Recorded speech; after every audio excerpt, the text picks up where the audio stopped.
You're on bond for a felony endangering a child. Mhm. You've picked up 2 fraudulent uses. And now, after those 3 cases, 18, 19, 20, 21, 22, 23, 24, 25 different items of other people's identifying information. I'm not going to sit here and give you yet another PR bond. You know, at some point, we have to say when. What you just watched, that's the exact moment a professional facade finally crumbled in front of a judge. You saw the shock on the bench, but you haven't seen the staggering evidence that led here. This is the state of Texas versus Candace Gibbs. On the surface, Candace presents herself as a degree-holding mother of 4, just trying to get home to her kids, but the reality, it's far more calculated. While out on bond for endangering a child, Candace didn't just stay out of trouble, she allegedly went on a spree. When police pulled her over for a simple registration issue, she didn't just lie about her name, she was carrying 25 different pieces of stolen identity in her purse. Why would a model citizen be holding 25 different lives in her clutch? If you want to understand courtroom psychology and how lies get caught, hit subscribe. Let's see how this unfolded from the start. Hi, Lori. What's new? I'm approaching on Candace Gibbs. She's charged with failed to ID. Jail? I was asking for a PR bond.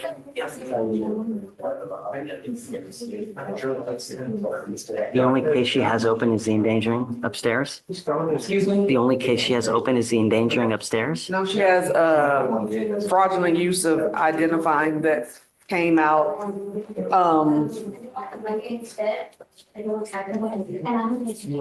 Oh, so she's at no bond on those cases? From my understanding, I can't see, it says that on there, but her attorney asked me to move her up to get her out. I think they gave her a bond on those. Ms.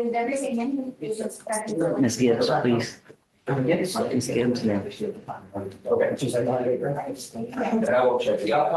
No, she's on docket. She's on the jail docket.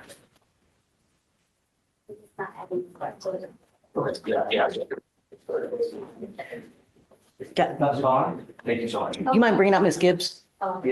Yes. Council for reset. Joseph, who you got? Judge, I've got Benny Hernandez. How you feeling? Yeah, not too great, but I'm managing. Judge, we can, this case, we could possibly do a plea on it today if we can do it all through the portal, if I can sign the documents through the portal. I'm sure we can. Okay. Do you know what offer you're going to take? The state's offered 15 months of probation. Okay. This is the second DWI. Everything can be done through the portal. Do you have your guy's phone number so you can, talk to him outside? Yes, I do. I believe he's in the courtroom right now. Benny Hernandez, your lawyer's going to call you now. Step outside, talk to him about everything, and then when you come back in, we'll get it done. Please. Okay, Joseph, we'll get it written up and put in the portal for you. Thank you. All right. Sure thing. Your question about the Do you see a bond on the 2 felonies, on the fraud and there's 2 fraudulent cases? It's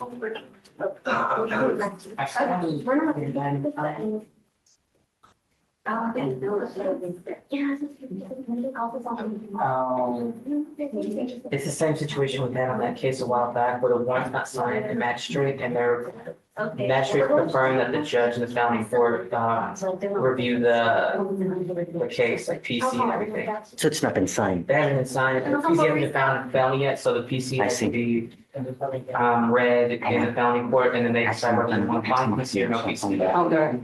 But she went to court. I don't know if they just didn't do that. This was something. I'm not sure why. There like 2 Bs then? She hasn't signed it. She's had recess. Okay. What? April 8th, 15th, the next court date 30th. She just went to court. She got picked up on me. I don't know why the court hasn't addressed these yet. Okay, so Ms. Gibbs, the reason I'm bringing you out now is that your lawyer is asking for me to give you a PR bond on your failure to identify oneself. I don't know, I have to look at what's going on in your life to see, should we give you a PR bond? Are you a danger to the community? I mean, Not at all, sir. Not at all. I'm a college graduate. I've got 4 kids I need to take care of. I have a job. I have a vehicle. I have no problem getting to court at all. Like the last 2 court dates that I had with my felony, I had a miscarriage and I was in the hospital. And they're aware of that. Everybody tells me it's little bunnies jumping in the woods. It's, You know? that's the only thing it was. It was, I had a for real miscarriage. I get it. But you're on bond for a felony endangering a child. Mm-hmm. You've picked up 2 fraudulent uses. And now, after those 3 cases, you've now picked up a 4th case of failure to identify oneself. So They were all in this. Stop. Okay. You have the right to remain silent. I just want to know what's going on Yes, sir. to see whether we should give you a PR bond, because this is not a revolving door, you know? I understand that. Yeah. I apologize. So we're going to do probable cause. You have the right to remain silent. Anything you say can and will be used against you. Okay, please. Thank you.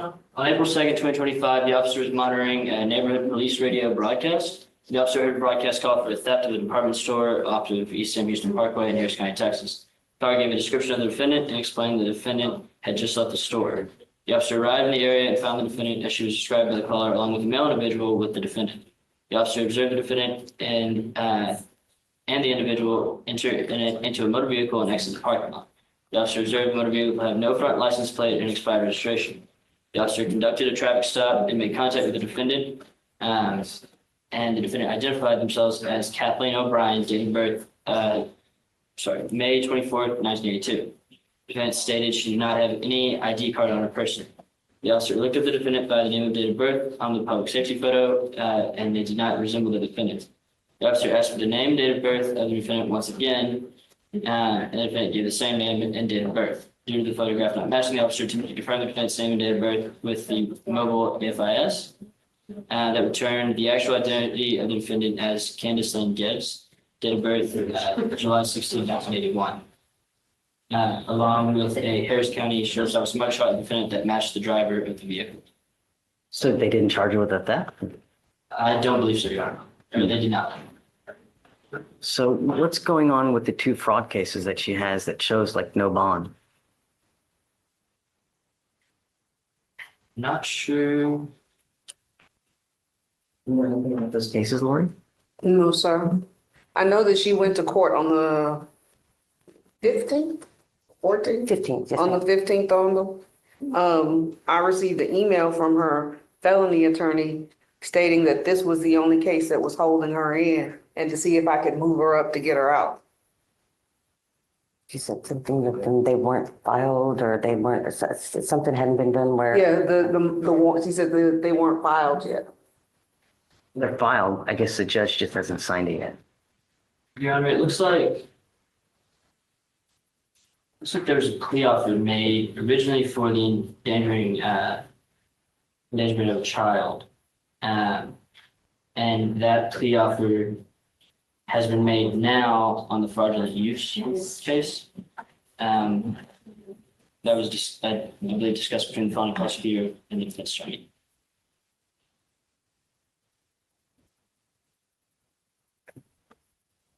I believe that may be the intention, Your Honor, on the cases upstairs.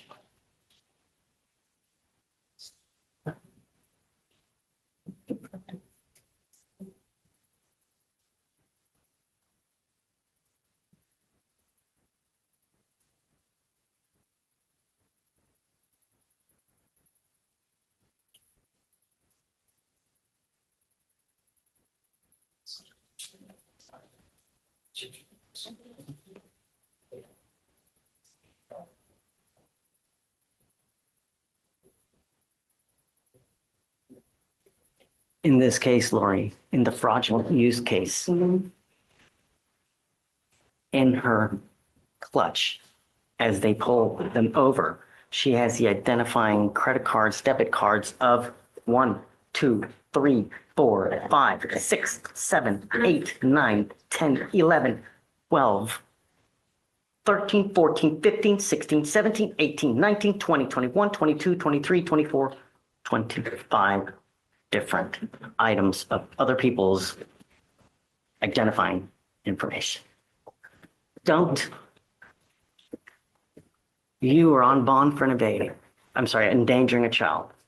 You pick up 2 fraudulent use cases and now allegedly at a store doing whatever with a failure to ID. I'm not going to sit here and give you yet another PR bond. You know, at some point we have to say when, and now is that time.